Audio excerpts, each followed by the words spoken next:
70 سالوں سے سیاسی پارٹیوں نے ہمیں بیوقوف بنایا، ہمارے ذریعے اپنا الو سیدھا کیا، لیکن ہم ابھی تک اپنا نفع اور نقصان کا ادراک نہ کر سکے۔ ہم ابھی تک اس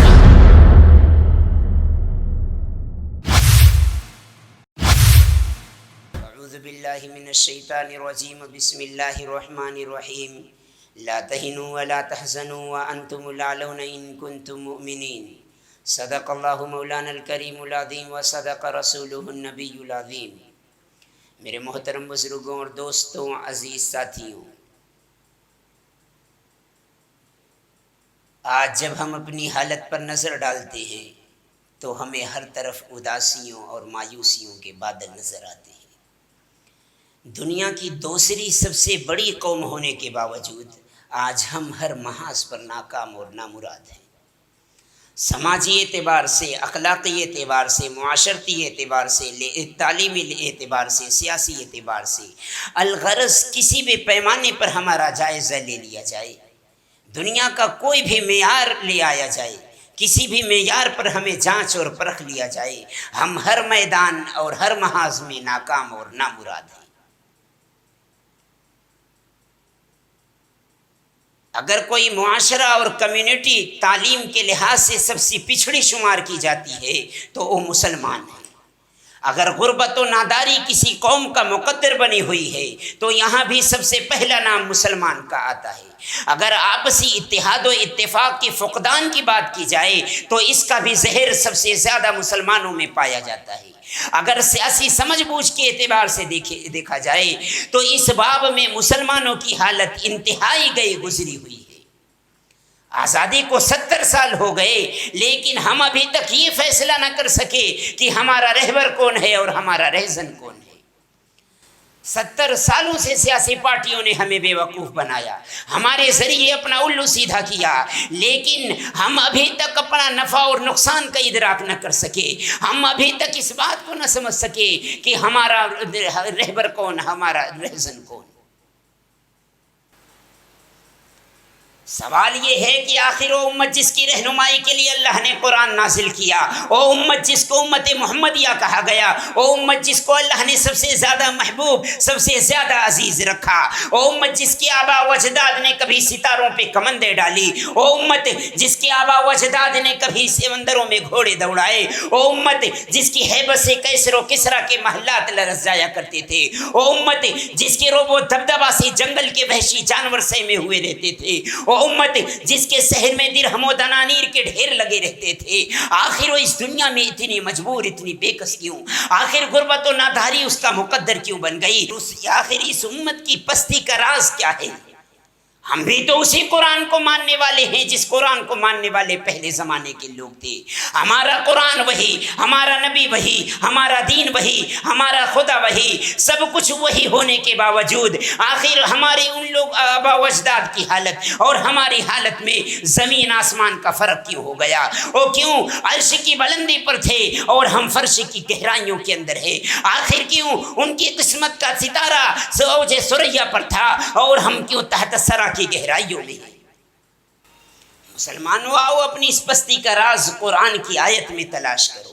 قرآن کہتا ہے لا تہنوا ولا تحزنوا وانتم الاعلون ان کنتم مؤمنین، کہ اے مسلمانوں اگر تم یہ چاہتے ہو کہ تمہیں دنیا کی حکمرانی مل جائے، اگر تم یہ چاہتے ہو تمہیں دنیا کی سربلندی مل جائے، اگر تم یہ چاہتے ہو کہ یہ دنیا اپنی عظمتوں کے ساتھ، یہ دنیا اپنی شوکتوں کے ساتھ تمہاری غلام بن جائے، اگر تم یہ چاہتے ہو کہ تم دنیا کے سیاہ و سفید کے مالک بن جاؤ، اگر تم یہ چاہتے ہو دنیا کی تمام طاقتیں اور تمام قوتیں تمہارے قدموں میں جھکی ہوئی ہو، تو تمہیں صرف ایک کام کرنا پڑے گا، ان کنتم مؤمنین۔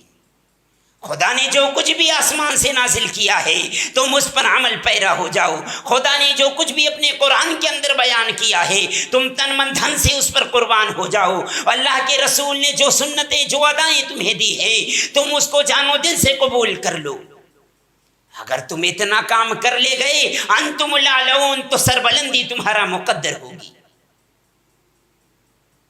اور پھر خدا کے احکام پر عمل بھی کیسے کرنا، جس طرح حضور اکرم صلی اللہ علیہ وسلم نے ہمیں بتایا ہے۔ حضور کے طریقے کو معیار بنانا پڑے گا، حضور کے طریقے کو اپنا آئیڈیل بنانا پڑے گا، حضور کی سنتوں کو اپنے رگ و پے میں سرایت کرنا ہوگا، حضور کی ایک ایک اداؤں پر جان و دل سے قربان ہونا پڑے گا۔ حضور نے خود ارشاد فرمایا لا یؤمن احدکم حتی اکون احب الیہ من والدہ وولدہ والناس اجمعین، کہ تم میں سے کوئی شخص اس وقت تک کامل مومن نہیں ہو سکتا، اس وقت تک کامل ایمان والا نہیں ہو سکتا، اس وقت تک اس کے ایمان کی ضمانت نہیں لی جا سکتی۔ لا یؤمن احدکم حتی اکون احب الیہ، جب تک کہ اس کے نزدیک میری ذات دنیا کی تمام چیزوں سے زیادہ محبوب نہ ہو جائے، حتیٰ کہ اس کے والدین سے بھی زیادہ، اس کی اولاد سے بھی زیادہ، اس کے مال و متاع سے بھی زیادہ، اس کی عزیز تر چیز سے بھی زیادہ میں محبوب نہ ہو جاؤں، اس وقت تک اسے ایمان والا نہیں کہیں گے، اس وقت تک اس کے ایمان کی ضمانت و گارنٹی نہیں لی جائے گی۔ تو اگر دنیا کی سربلندی ہمیں چاہیے، دنیا کی کامیابی ہمیں چاہیے، تو پھر اللہ کے احکام کو، اللہ کے فرمودات کے اوپر ہمیں عمل کرنا پڑے گا، اور وہ بھی حضور کے بتائے ہوئے طریقے کے مطابق، حضور کو دنیا کی تمام چیزوں سے زیادہ محبوب رکھنے کے بعد۔ یہ قرآن کی آیتیں، حضور کے فرمودات، یہ ہمیں احکام بتا رہی ہیں، دنیا کی سربلندی کا ہمیں نسخہ دے رہے ہیں، دنیا میں کامیاب ہونے کا طریقہ بتا رہے ہیں۔ اور ایسا بھی نہیں کہ یہ طریقے صرف کتابوں میں لکھے ہوئے ہیں، بلکہ جب جب بھی اس امت نے ان تقاضوں پر عمل کیا ہے، اللہ رب العزت نے آسمان کو چیر کر ان کی نصرت و امداد فرمائی ہے، دنیا کے اندر ان کی عظمتوں کا ڈنکا بجایا ہے، دنیا میں ان کی عظمتوں کا سکہ چلا ہے، پوری دنیا ان کی عظمت کے آگے سر جھکاتی تھی، دنیا نے ان کی عظمتوں کی دہلیز پر سجدے کیے۔ آپ صحابہ کی زندگیاں اٹھا کر کے دیکھیں، جس وقت وہ نبی کے دست حق پرست پر بیعت کر رہے تھے، ایمان قبول کر رہے تھے، اس وقت دنیا میں چند تہذیبوں کا سکہ ڈنکا بج رہا تھا۔ ساری دنیا انہیں تہذیب کی دلدادہ تھی، ساری دنیا اسی فکر میں گوشہ تھی کہ کس طرح ہمارا طرز معاشرت ایران اور روم کے لوگوں کی طرح ہو جائے، کس طرح ہمارا کھانا، ہمارا پینا، ہمارا سونا، ہمارا جاگنا، ہمارا اٹھنا، ہمارا بیٹھنا، ہمارا لباس، ہمارا طعام ان لوگوں کی طرح ہو جائے، ان کے مشابہ ہو جائے۔ تہذیبوں کے ایسے دور میں اللہ صحابہ کو حکم دیتا ہے لَقَدْ كَانَ لَكُمْ فِي رَسُولِ اللَّهِ أُسْوَةٌ حَسَنَةٌ، کہ اے لوگوں، وہ نبی جو تم کو خدا کی راہیں بتا رہا ہے، وہ نبی جو تمہیں خدا کی الوہیت سمجھا رہا ہے، وہ نبی جو تمہیں خدا کی ربوبیت دکھا رہا ہے، جو تمہیں جنت تک لے جانے کی ضمانت دے رہا ہے، لَقَدْ كَانَ لَكُمْ فِي رَسُولِ اللَّهِ أُسْوَةٌ حَسَنَةٌ، ہم نے اس کی زندگی کے اندر ایک آئیڈیل اور ایک نمونہ رکھا ہے، تم اس آئیڈیل کو، تم اس نمونے کو، تم اس زندگی کو، تم اس طرز معاشرت کو اپنا آئیڈیل بنا لو، دنیا میں بھی کامیاب رہو گے، آخرت میں بھی کامیاب رہو گی۔ اور پھر تاریخ کی نگاہوں نے دیکھا کہ جب صحابہ نے حضور کی ایک ایک سنتوں سے پیار کیا، حضور کے ایک ایک طریقے کو اپنی زندگی میں اتارا، سر کے بالوں سے لے کر کے پاؤں کے ناخن تک ہر ایک چیز کو حضور کے بتائے ہوئے طریقے کے مطابق کیا، تو پھر یہ دنیا ان کے قدموں میں جھک گئی۔ صحابہ کو حضور کی سنتوں سے کتنا لگاؤ تھا، کتنا پیار تھا۔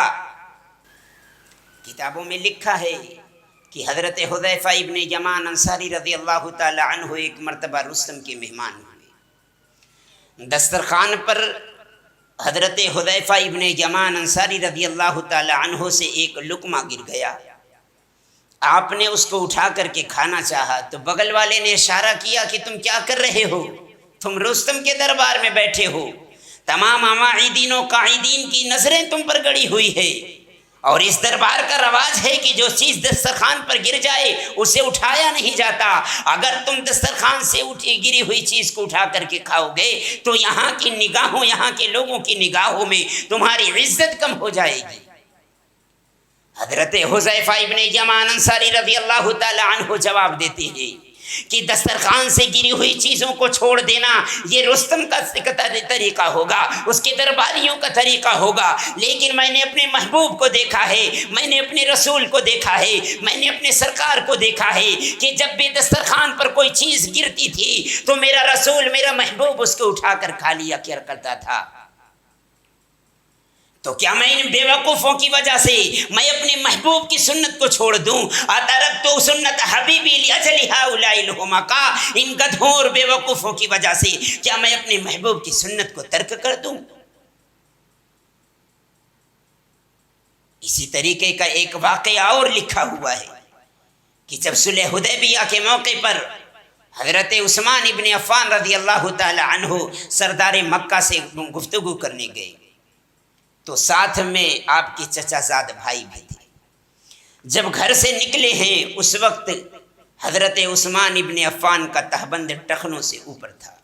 بھائیوں نے کہا کہ تم سرداران مکہ سے گفتگو کرنے جا رہے ہو، تمہیں ان کا طور طریقہ معلوم ہوگا کہ تہبند کو نیچے رکھنا، اس تہبند کو نیچے رکھنا اس میں وہ فخر سمجھتے ہیں، اس کو غرور کی چیز سمجھتے ہیں، اس لیے اے عثمان تہبند کو ذرا نیچے کر لو۔ حضرت عثمان نے بھی اس وقت یہی جواب دیا کہ تہبند کو ٹخنوں سے نیچے رکھنا یہ کفاران مکہ کا طریقہ ہوگا، یہ سرداران مکہ کا طریقہ ہوگا، یہ جہلاء مکہ کا طریقہ ہوگا، لیکن میں نے اپنے رسول کو دیکھا، میں نے اپنے محبوب کو دیکھا کہ آپ کے تہبند ٹخنوں سے اوپر ہوا کرتے تھے۔ میں ان جہلاء کی وجہ سے، میں ان بے وقوفوں کی وجہ سے اپنے محبوب کی سنت کو ترک نہیں کر سکتا۔ تو میرے عزیزو، صحابہ کرام کا یہ تھا سنت سے عشق، یہ تھا ان کی زندگی میں سنت کا مقام و مرتبہ۔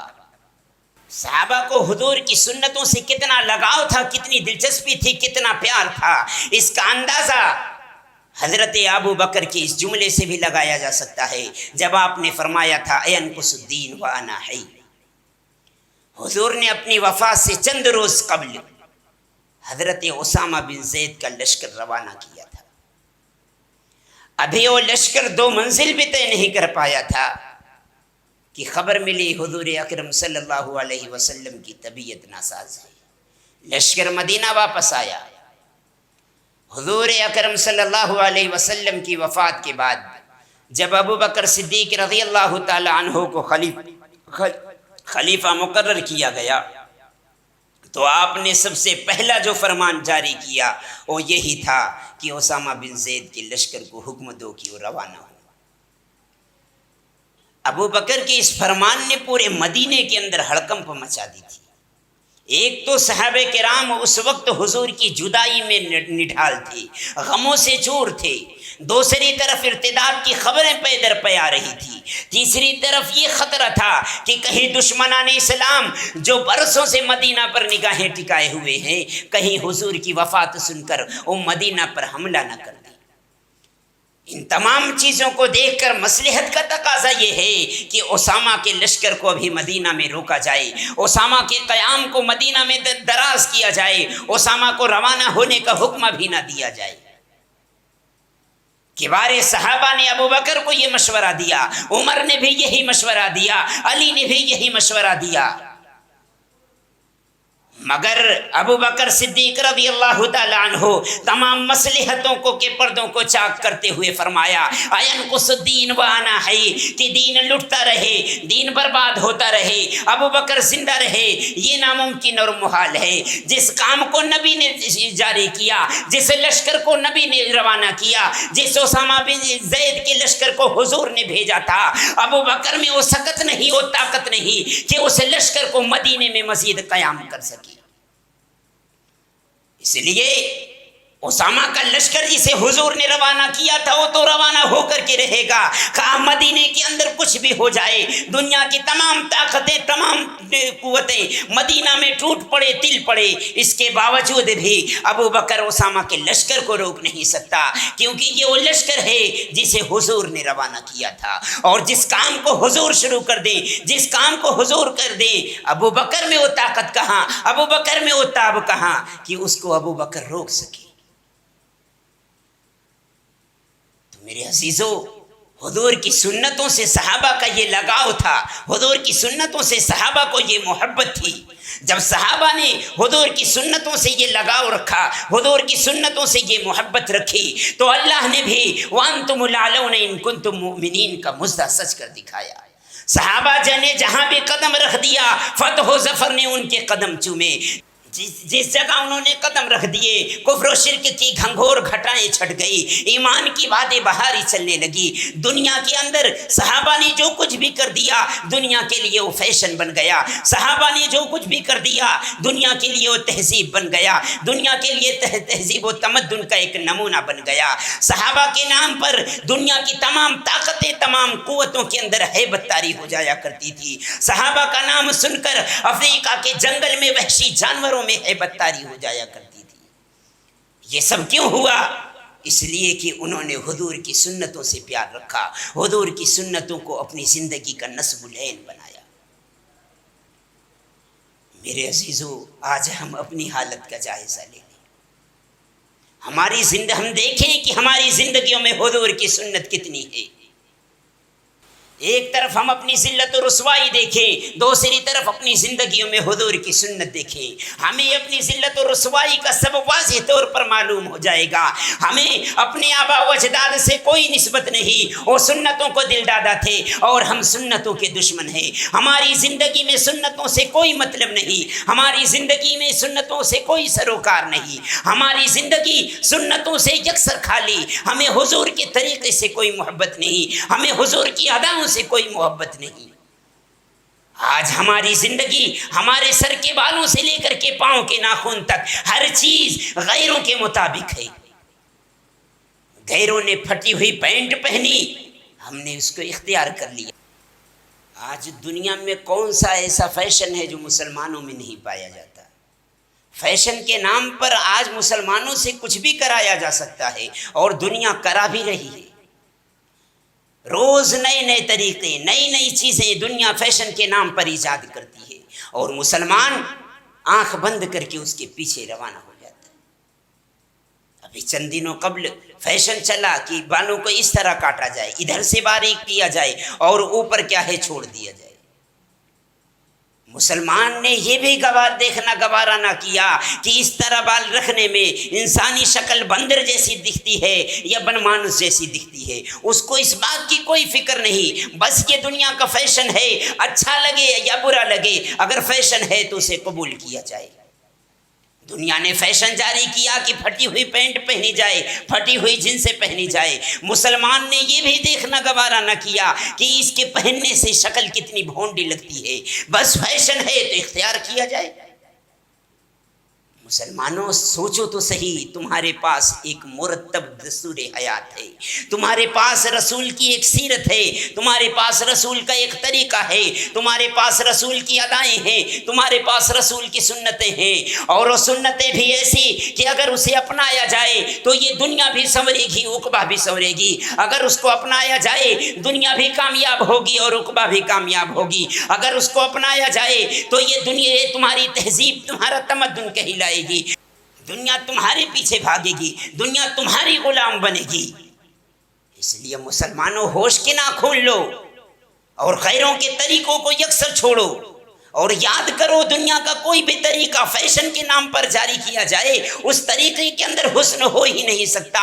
حسن وہی ہے، جمال وہی ہے، کمال وہی ہے جسے میرے آقا و مولا نے اختیار کیا ہو، جسے میرے نبی اکرم صلی اللہ علیہ وسلم نے پسند کیا ہو۔ تو آپ نے جس کو پسند کیا، مسلمانوں اس کو آب حیات سمجھو، اس کو اپنی زندگیوں میں اتارو اور اس کے مطابق زندگی گزارنے کی کوشش کرو۔